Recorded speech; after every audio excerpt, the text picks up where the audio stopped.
Maman Téné avait aménagé la véranda.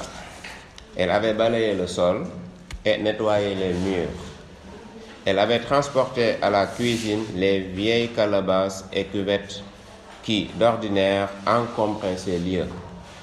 Elle avait rempli la lampe de beurre de karité et y avait glissé une mèche tressée par elle-même.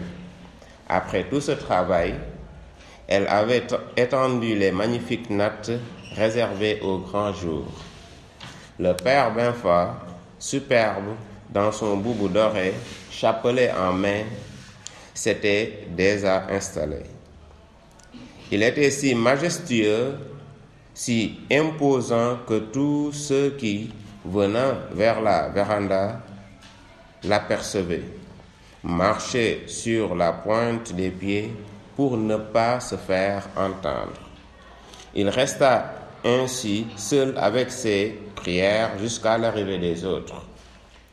Les 3 frères du père Benfa étaient venus les premiers, puis un étranger qui s'était annoncé dans la cour par des plaisanteries et des jurons pittoresques. Tiemoko, Moussa et Sori ne semblaient pas très tranquilles. On lisait sur leur visage de la gêne et même de l'inquiétude. C'est que les conseils de ce genre portent rarement bonheur à tout le monde. Le plus souvent, quand les hommes d'une même famille se réunissent ainsi, c'est que l'épouse de l'un d'eux a parlé. C'est qu'il y a eu plainte et l'histoire aboutit souvent à une flagellation. Les frères du père Benfa n'étaient donc pas sans appréhension. Soucieux, chacun semblait chercher dans ses derniers souvenirs quel litige, quel différend pouvait lui attirer la colère des autres. Des minutes s'écoulèrent ainsi, mais les inquiétudes se dissipèrent lorsque Sibiri, solennel, vint poser près de son père un panier rempli de cola. La vue de ces fruits orienta les esprits vers une cérémonie, probablement un mariage, le mariage de Kani. Et, sur les visages, le cri de l'inquiétude fit place à une lueur de joie. Le geste de Sibiri, en même temps qu'il tranquillisait les esprits, indiquait l'ouverture de la séance. La cola avait donné à l'assemblée un cachet de solennité. Les regards se posèrent alors sur le père Benfa, qui empocha son chapelet soigneusement roulé, se racla la gorge et se tournant vers l'un de ses frères. « Tiemoko, dit-il, Dieu est grand. Puisse notre volonté s'accorder à la sienne. Je t'ai appelé, toi et tes frères, pour que nous examinions quelque chose. Il s'agit d'une question qui, relevant de l'intérêt de notre famille, exige le point de vue de chacun de nous.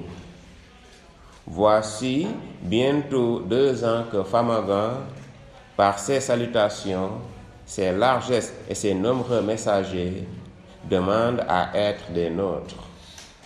Il a suivi sans relâche le chemin de nos coutumes. Il a honoré chacun de nous, honoré nos amis et voisins. Et comme l'on dit, quand on cherche, c'est avec l'espoir de trouver.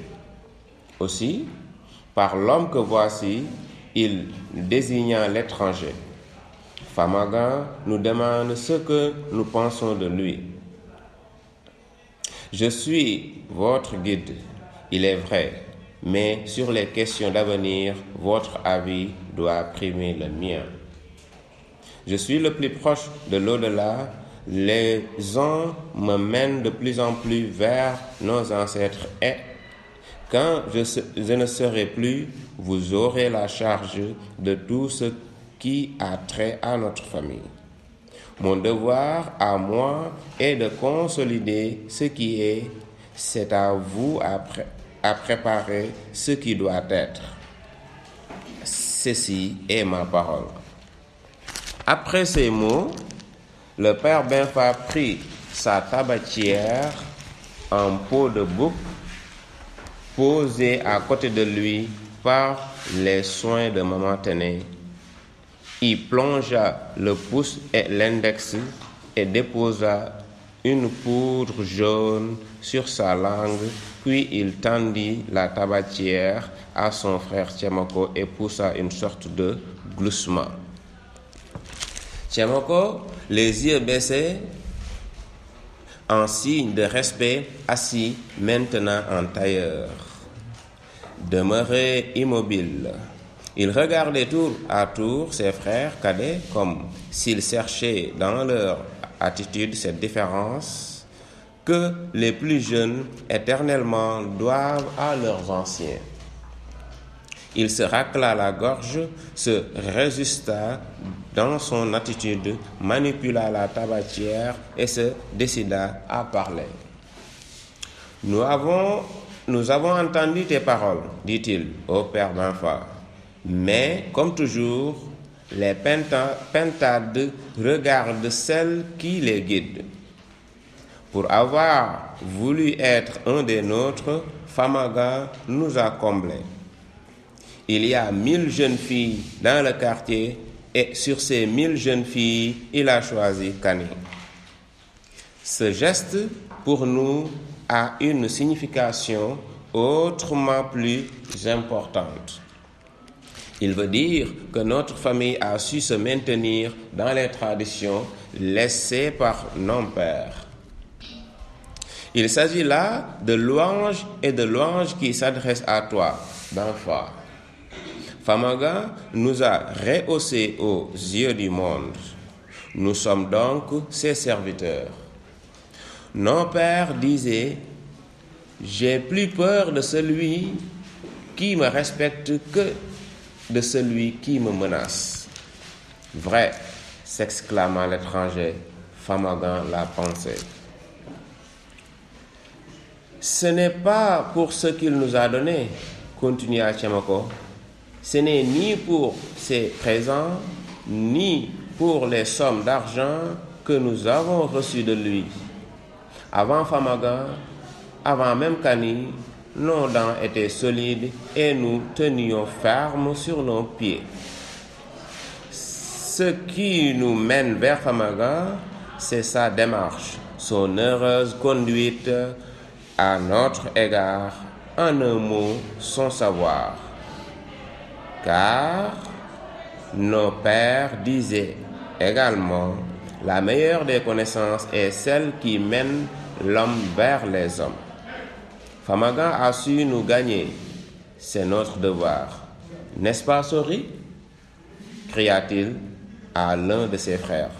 Vrai, ce que tu dis est vrai, la vérité s'appelle Dieu. Tel est, enchaînant Tchemoko, mon avis à moi.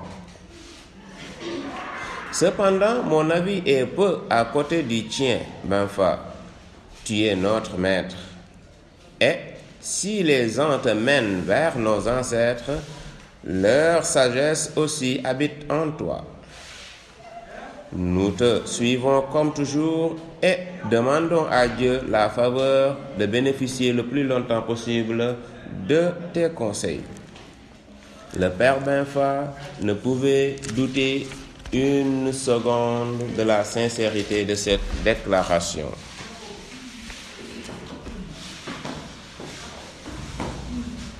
Il ne s'agit pas là d'une formule usée depuis des siècles, d'une formule consacrée que l'on sert par acquis de conscience, mais ces mots émanaient de la profondeur même du cœur. À travers eux s'exprimait un état d'âme forgé par des siècles et des générations. Ils ont quelque chose d'un cantique. Reprenant sa tabatière, le maître de la maison se tournant vers l'étranger.